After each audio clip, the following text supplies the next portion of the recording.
this reading relax you. Chapter 28, Yosemite, Giving My Marriage to the Mountains. It was summer of 1997. I met Jim, someone that I would marry and then depart from, one afternoon that summer in Yosemite, an extraordinarily beautiful national park about 4 hours east of San Francisco. I hadn't seen him since our dinner together in February. We had come to Yosemite for our honeymoon 4 years earlier, a week-long backpacking trip from which we had to return after the first night because a bear had eaten all of our food and made off with our stove and gas cylinders. A bear ate our honeymoon, we told our friends, without recognizing that it might have been a sign. Our Dharma Yatra, our spiritual pilgrimage that I had been doing with my Guruji, included an extra day in the Bay Area, during which Swamiji and Kishore Vyasji would be meeting with devotees. So I drove to Yosemite, where Jim and I spent an afternoon lying on a picnic blanket beside the creek. There was little to say. He cried, and I held him. I tried to access some sadness within me, wondering again where my tears were. The only sadness I felt was in his heart. I wished I could make it better. We held hands and watched families playing in the water. As the sun began to drop behind the peaks, Jim put on his backpack. He would be trekking up into the mountains. I would drive back to Alamo, where I had to give a speech at the Hindu temple the next morning. We drove together, my car following his to the parking lot at the trailhead. After a long hug, we didn't know when we would see each other again. He turned and began to hike up the trail, a trail we had trekked together several times during our years together. I watched him until his navy blue backpack disappeared beyond a curve in the setting sun. Leaving my car in the lot, I crossed the road to the mountain's edge. The drop over the side was steep. Several 100 feet below, a river rumbled invisibly through the trees. There was a narrow dirt path on the edge of the road, alongside the rock wall that prevented cars or people from toppling over the side. I stood on the path, my hands on the wall, peering into the canyon as the last rays of sun sprinkled drops of dappled light on the leaves of the trees. Oh God, I prayed into the mountains and valley. Please take care of him.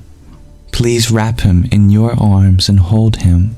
Touch him as deeply as you've touched me, or even more deeply. Oh God, please bring him joy and peace. Please take care of him. I looked up at the mountain rising above my head. Jim had disappeared into the setting sun. Then I looked again into the valley far below. Please, God, please take care of him. From the rumbling of the river, I felt a response. They weren't words, but an acceptance, an acknowledgement of my prayer. My voice had been heard, and the universe would take care of him. I felt the assurance spoken by the river and the trees. Thank you, I said, and I exhaled deeply for the first time that day. Thank you so much. The first tears I shed at the ending of our marriage dropped onto that rock wall. Thank you, I repeated into the deep green canyon. I pulled my wedding ring off my finger and held it tightly in my hands. Thank you, God.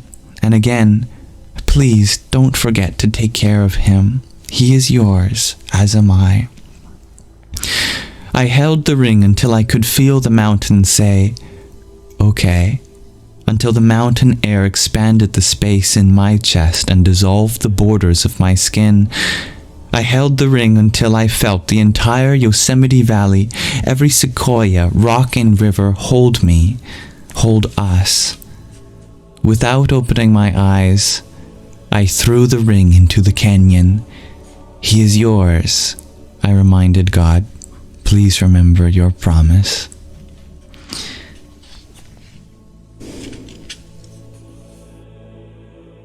I drove the 4 hours back to the Bay Area in silence.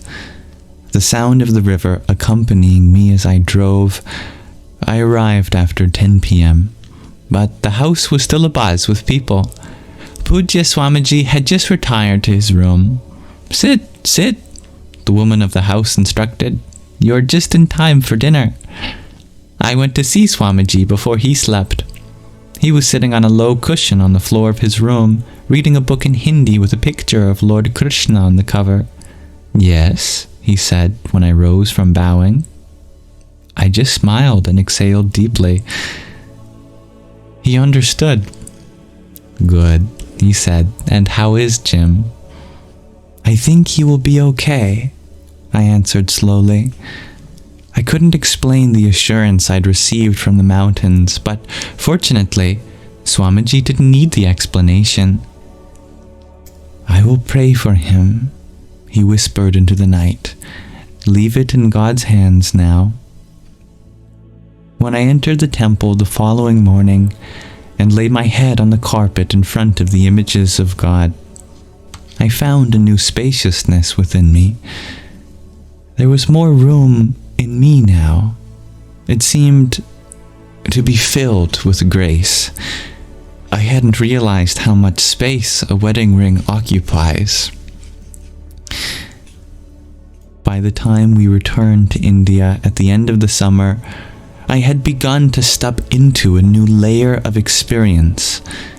Devotee, ecstatic servant of God, and public speaker. There weren't many opportunities to lecture English-speaking youth about the importance of Indian culture in India, though, so for a while, public speaking remained a part of my life only when we traveled abroad.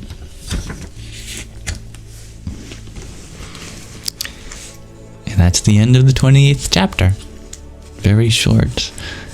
Offering her marriage to the mountains. How symbolic. Very beautiful. Thank you for listening.